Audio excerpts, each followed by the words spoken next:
All right, so in the next one, we're going to use the same long formula we had in question 3. Anytime we're mixing and matching with different materials, we have that shared heat, we're going to see that big formula.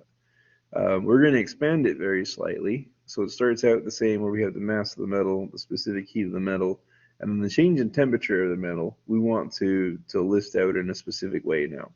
So to ensure that it stays as a positive number, then we want to take the high temperature minus the final temperature. We don't know what the final temperature is, so we are going to have to be careful to make sure we don't do any weird or backwards things with signs. All right, then whatever heat this would be that was given away by the copper would be absorbed by the water, and so we have another one of these formulas all for water.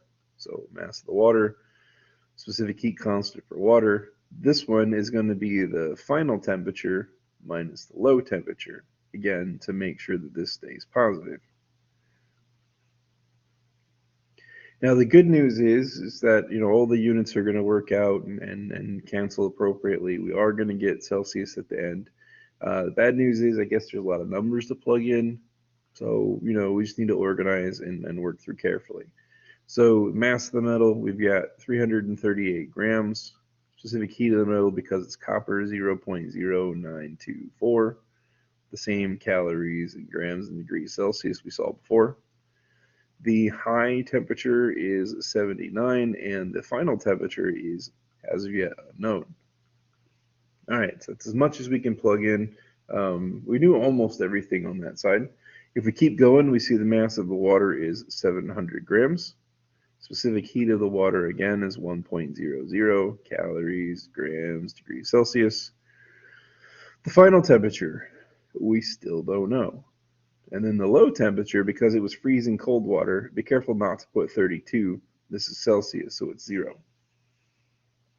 All right, so looking through the units, grams, we cancel grams from here. This ugly set will cancel that ugly set, and then you can see, all right, Celsius is going to have to be what we get, right? Because you can only subtract Celsius with Celsius, and you see it's the only thing left over. So if we start simplifying down, on the right-hand side, 700 times 1 is just 700, and t minus 0 is just t. On the left-hand side, we really can't do anything yet with the 79 minus t, but we can go ahead and multiply this stuff in front. So if we take 338 and multiply by 0.0924, we get 31.2312.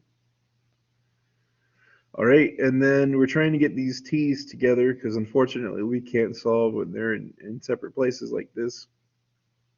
For right now, I can't do anything with the 700t other than I guess maybe drop parentheses. But I can go back and distribute over here.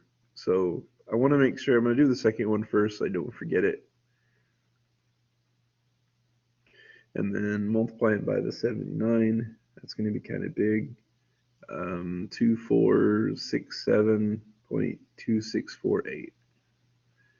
On this question, because the answer choices end up being very close to each other, you do want to write down basically all of your decimals. Don't round until you get to the very end or you might get stuck. All right, so from here, still trying to solve for t. You cannot combine these on the left-hand side because one has a t and one is just a number. But what we can do is we can add the t to the other side, and we can combine to get those together. So we've still got the 2467 number, but then now we've got 731.2312 for the number in front of our temperature. Finally, we can divide by that number to clear it away.